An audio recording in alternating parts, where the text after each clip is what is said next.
Welcome to the Innovation Conversation, a podcast about innovators, both in business and real life.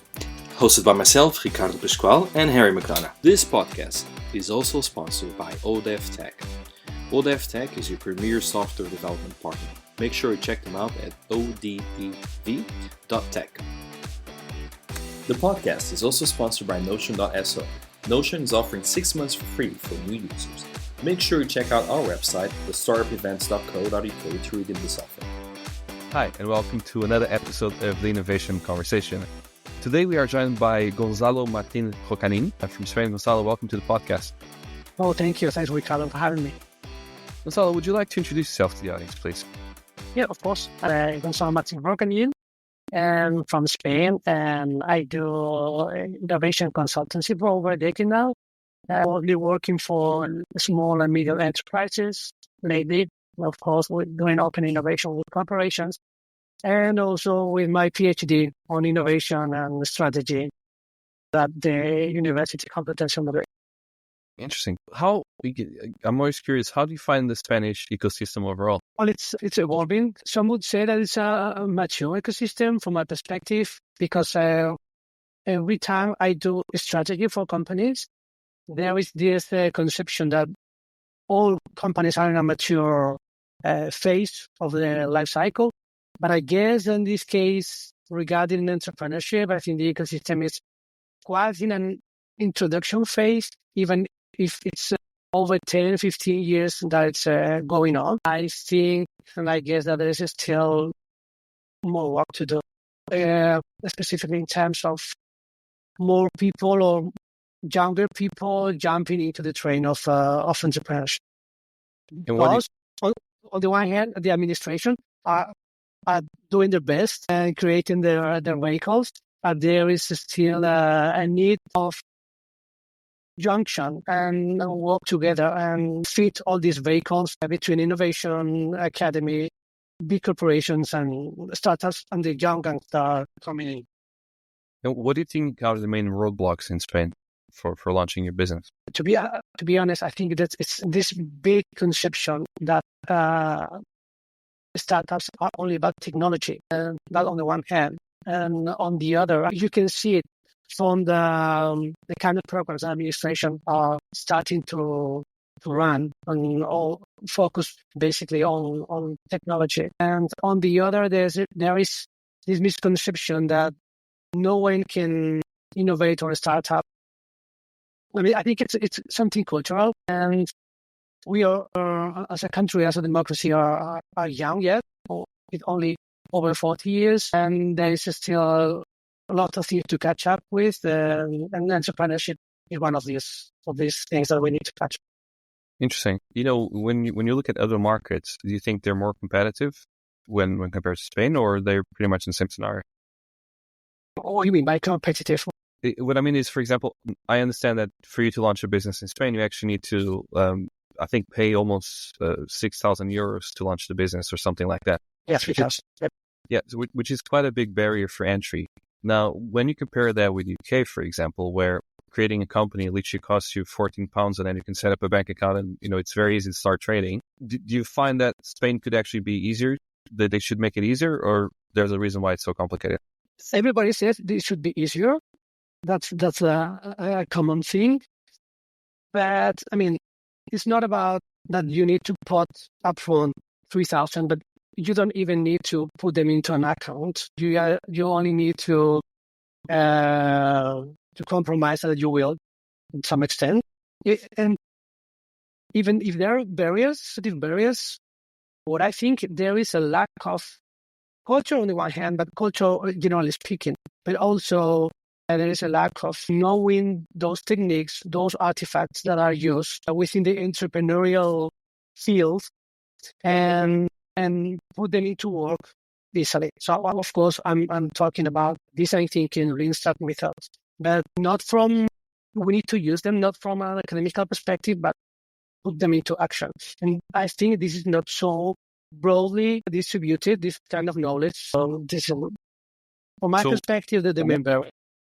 So what would you change to make it easier to create a business and launch a business? Education.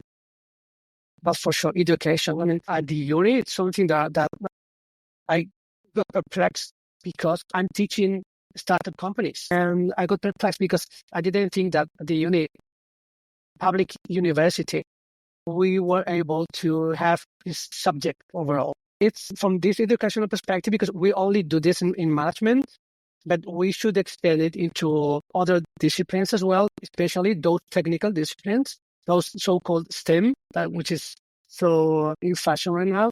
So yeah, we should distribute on a wide range these techniques and this educational part of the entrepreneurial field. When you talk with your students, do you find that a lot of them want to launch their own business, or they just want to go to a big corporate? They are 20 and 21 years old.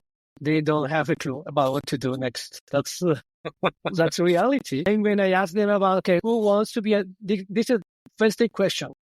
Who wants to become an entrepreneur? Who wants to work for a corporate? Who wants to be to get their PhD, etc.? Almost none of them raise their hands and answering, I want to become an entrepreneur. One of them. It's super shocking, actually.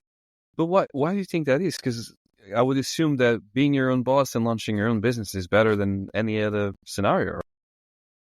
I think that's because of our parents, and this is the path dependence that we've got from these early years of democracy, where it was. I mean, in Spain, you certainly know we have been through over almost 40 years of being a poor country, and after being a poor country, I think that psychologically, what people want is stability and safety and be secure in their own living.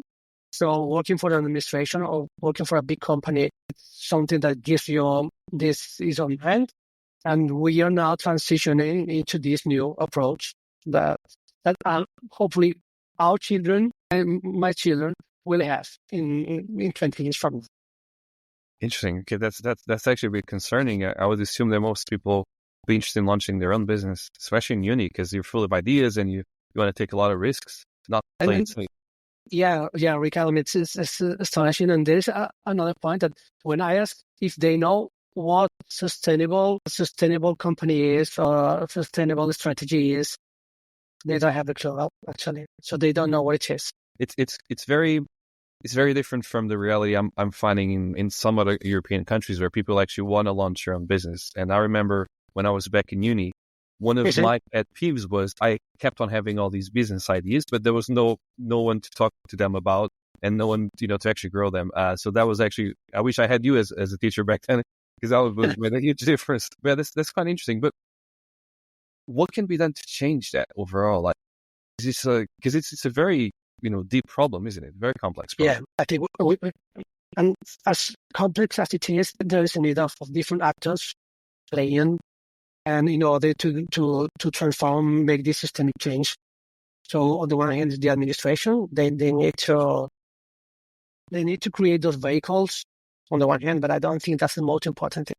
On the other, there is this need of a bigger conversation, much conversation between corporates, academia. That would be a good starting point, and then also doing some corporate entrepreneurship, which is something that is safer and that can, not in order to get the biggest and the best startups in the world, but in order to transform and to change the way we approach to entrepreneurship. So this is kind of a cultural transformation. Is this different from city to city or region to region in Spain? So if I'm thinking, for example, Glovo was launched in Barcelona, if I'm not mistaken. Yeah. I know you're based in Madrid. So do you think this is a difference between the two regions, or it's actually the same throughout? To be honest, I'm not sure, but if you look at the profiles of those people that are starting those companies, they all come from business schools. So they come from a startup, they come from the IE mostly. So I think that we've got bias through this. What's the health of these ecosystems of these regions? And it's more, because the friends that I've got, that they've got startup companies, all of them I met outside the business school. Okay, interesting. And beyond that, we've got different entrepreneurs that maybe they go under the radar most of the time. They don't even consider themselves entrepreneurs. And so we need to do some research on how those ecosystems are working.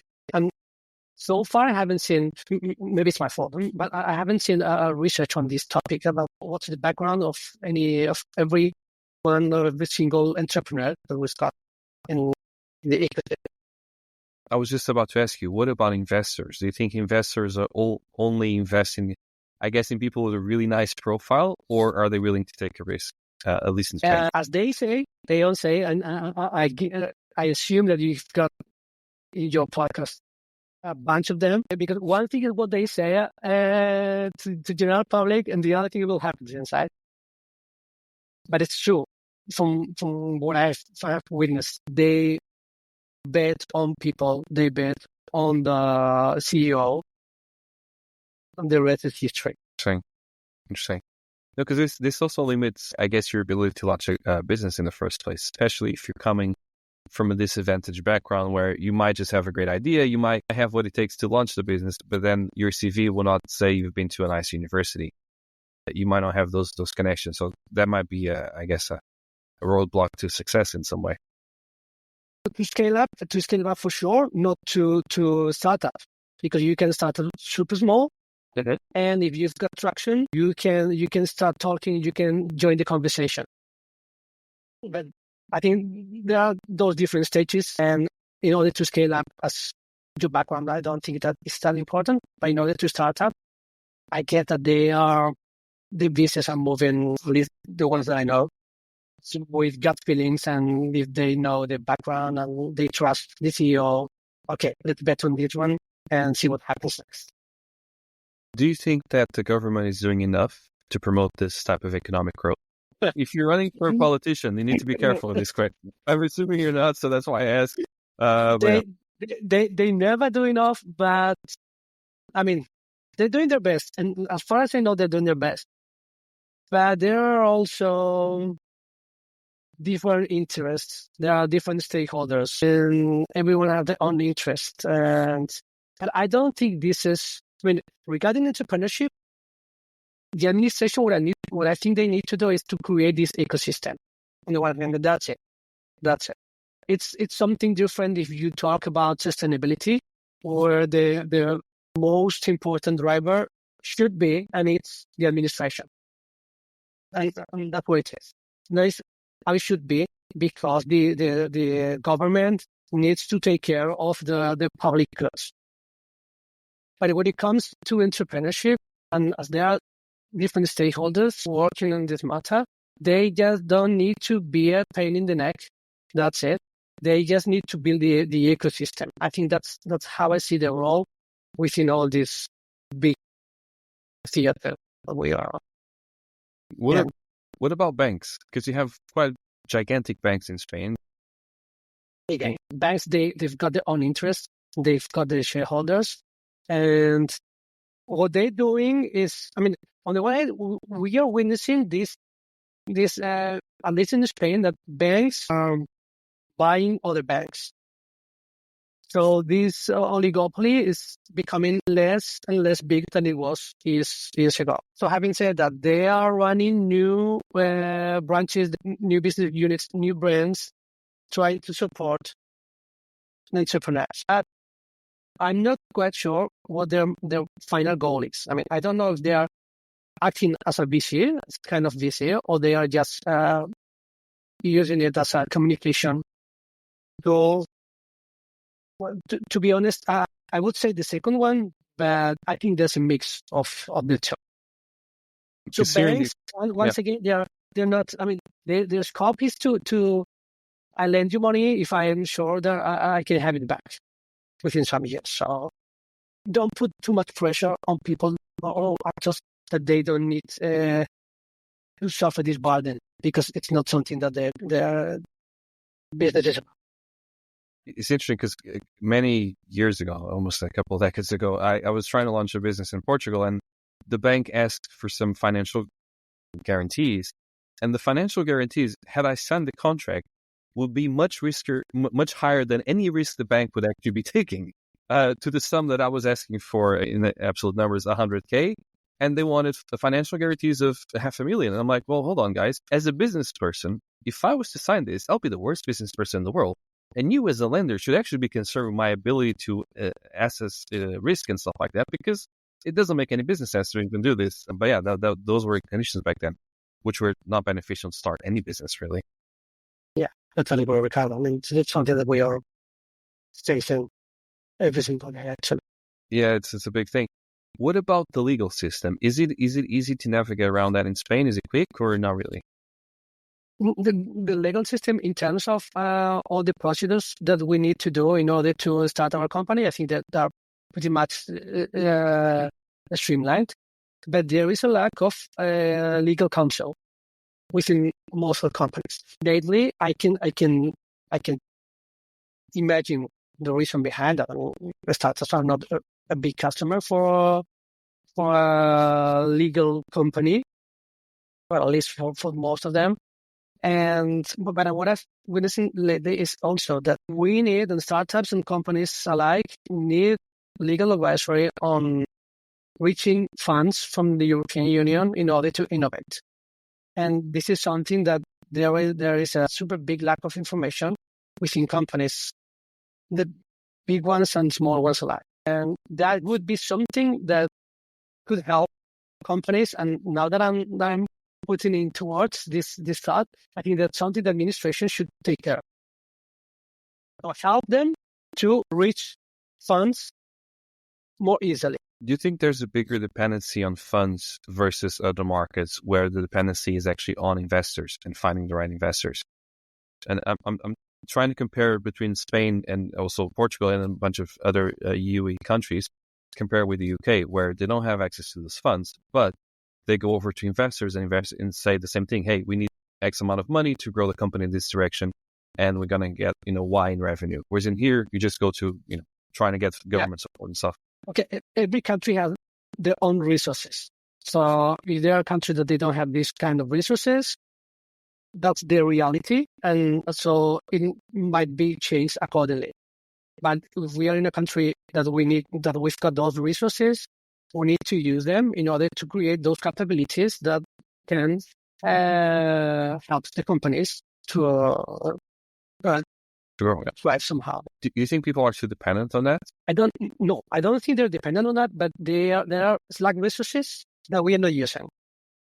So this is the kind of misfunction of the system. See, because that's one of the things, for example, I noticed in Portugal is every single company project that requires a little bit of investment always tries to go for some type of European funding. And it only happens if they get European funding. And sometimes you even get into the situation where they get European funding, but they actually don't use it for anything else apart from buying really nice cars for the company, which is obviously not ideal. Yeah, I mean, that's a different story. I don't think that it is working anymore like this. I think I get that, at least from those previous years, I mean, on and on, everything that I'd say that you need to justify somehow the origin and the destination of your funds. So the funds need to go to innovation. That's for sure. I think the European Union, as it might be, they are quite serious about this topic. So, and rightfully so. And that's my opinion. Yeah. What about the ecosystem for example, in Madrid? I mean, we run a couple of events there. It's always, how should I put this? It's not a struggle to find people, but I think it's still a very growing ecosystem. I see a lot of stuff from the city hall trying to get more people launching stuff. You also have big events happening there. How do you think that ecosystem is? Is it thriving or is it just getting started? What do you think? As I mentioned at the beginning of our conversation, I think it's in the introductory phase. Yeah. So the actors and the diverse actors that need to jump in are still in the nascent stage. So we've got the Madrid Council, that's for sure. We've got some incubation programs, of course, and we've got just a few startups. But something that need to grow over the years, and maybe in 10 years' time, not earlier, we will have an ecosystem that it's appealing. But I think that's basically it. It's we cannot ask more than we are able to give in the general environment. What if you had like a magic wand and you can change like a lot of things? Where would you start changing things? By trying to find out the new startup CEOs of the future. So we need to cultivate younger generations and to educate them into and inoculate them this entrepreneurial gene or interest, which on the other hand, I don't think it exists. But we need to give them the tools, the right tools, in order to say, okay, you've got your parents have a path, you've got new options in front of you. And one of these options is become an entrepreneur. And here you've got the tool, here you've got the ecosystem, and let's walk this path together. Interesting. Now, a question that, it's the reason why limited companies exist, which is, let's say worst comes to worst, you launch a business, the business doesn't work, you fail the business, you close down the business, that's it. Is that going to be frowned upon amongst, your fellow peers in society, or not really? They think that if you fail, you did it wrongly. Yeah, you launch a business in Spain, it doesn't work, you fail, you carry on. And now, in a lot of companies, actually, I think it's one of the criteria for a lot of investors is they only invest in startups who have founders who actually failed their previous businesses because they've learned a lot of lessons. Now, do you think is that the case in Spain, or people actually, they fail once and they never try it again? I think I know people that are professionals starting and restarting companies all over again, even if they never had success, but eventually they will, or not. Again, as we are living in our own bubble, I guess, the people that we see that they're entrepreneurs, they are starting again. But we only have that population and the examples. I don't know any single, well, that's also my own world, but people that start a company, maybe they can fail, and over the years they started again because maybe, and I don't know what you think about it, Ricardo, is if you once in your lifetime have decided to create your own company, it's because you are tired of working for a corporate. And once you experience the sense of freedom, you don't want to get rid of that sense of freedom, even if you eventually might fall into this trap of, okay, let's go back to a corporate so I can feel safe for now. But eventually over the years, you are going to start something on your own or with other peers again. I don't know what's your point.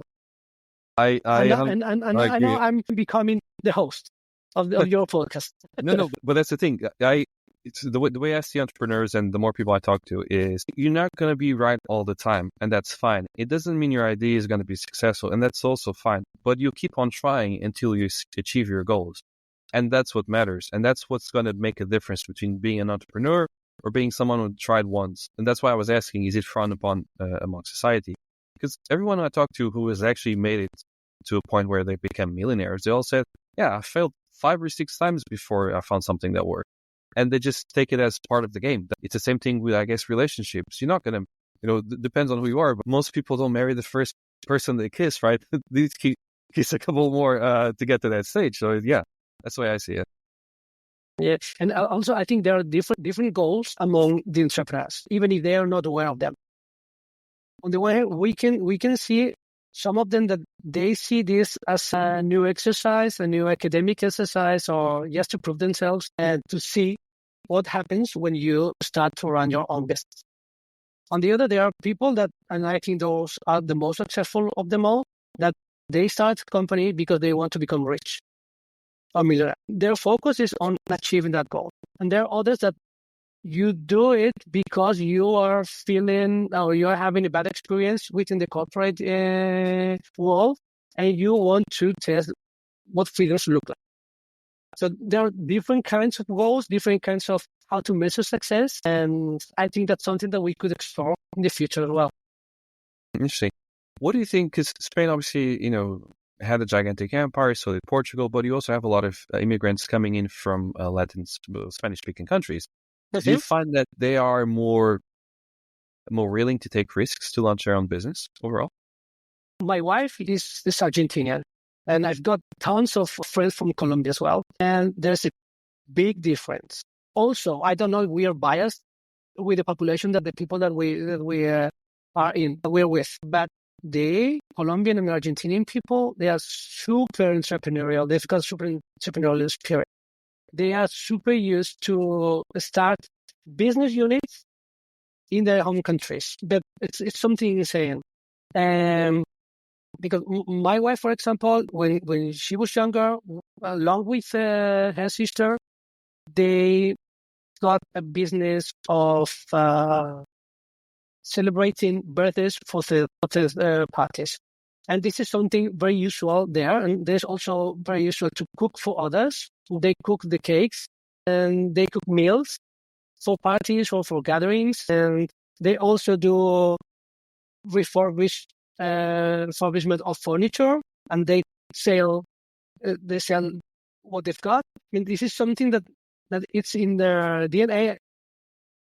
Maybe it's because of the environment or their how they struggle within their countries. But what I see is that specifically Argentinian and Colombian people and those that come here, you can see the difference in the spirit that they. Yeah, because they just want to get stuff done, right? They don't. There's no barriers to making things. And I get the issue with the mindset because, coming from, I guess, a middle class background in Portugal, if I was to turn to my friends and said, I'm going to start, organizing birthday parties and selling cakes, they're like, oh, are you crazy? Why? Just get a job or get a promotion in a new job. But actually, there's a lot to be gained by doing that and just launching your own business and side business and stuff like that. So, yeah. Yeah. Having side business is something common over there. So, and it's quite uncommon here. And once you realize that money that comes from side jobs is super good, and it's also a way of starting up business and being multitasking.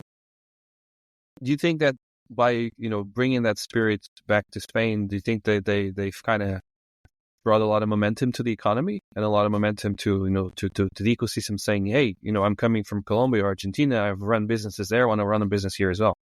Definitely. I mean, that's my answer. There's not something else to explain it. Definitely. Interesting, because this is quite fascinating. Now, we kind of touched upon the differences between the different regions in Spain. I want to go a little bit deeper. Do you think there's a region or a city that's better to launch a business than the other overall, or they're pretty much all the same? It also depends on the business, but it's something easy to understand that if you are located in Madrid or in Barcelona, you've got better communications. Also, the airports that we've got here are much bigger and better connected to the world. So that's what I would say. On the other hand, is that accommodation and living in these cities is also super expensive. So, but yeah, I mean, I would be located near Madrid or near Barcelona in places where the cost of living are lower, but definitely you need to get connected and be connected to the rest of the world. Because I'm going to conference next week in Salamanca, Startup LA. Mm-hmm. And Salamanca, I've been to Salamanca many times, but it's off the beaten track. It's not something you think about when you think about entrepreneurs. But you start looking at everyone's going to be there, like, oh wow, it's quite a lot of very important people from all over the world. So yeah, I think Salamanca has become a network node. Mm-hmm. So okay, instead of meeting in Madrid or in other city in the world, let's meet in Salamanca, which on the other hand, it's super fabulous. Yeah, it's funny. It doesn't even have easy access. I mean, it has a tiny airport, but that's about it. Of course, trains and stuff. But yeah, it's funny how they managed to take a small city that has a lot of history, obviously, but it's not as easy connected as Madrid or Barcelona, and still make a huge event there. So that's quite impressive. I mean, I think it's stakeholders' point, and I don't know. I don't have the information about how many startups have set up in Salamanca. But it's a super cool place to meet. That's for sure. Gonzalo, if people want to reach out to you and find out more about the stuff you do, how can they do so? Yeah, they can find me on LinkedIn for sure, and I'll be glad to to get in touch with them. Sounds good. Gonzalo, thank you so much for your time. I really enjoyed that conversation. Oh, thank you, Ricardo. Me too. It was fun. Bye-bye. All right. So that's it. The podcast is also sponsored by Notion.so. Notion is offering 6 months for free for new users. Make sure you check out our website, thestartupevents.co.uk, to redeem this offer. This podcast is also sponsored by startupnetworks.co.uk. Startup Networks, it's an online forum where you can find all the resources you need to run your startup, from grants to investors to tips and tricks on how to be successful in your startup. This podcast is also sponsored by ODEV Tech. ODEV Tech is your premier software development partner. Make sure you check them out at odev.tech.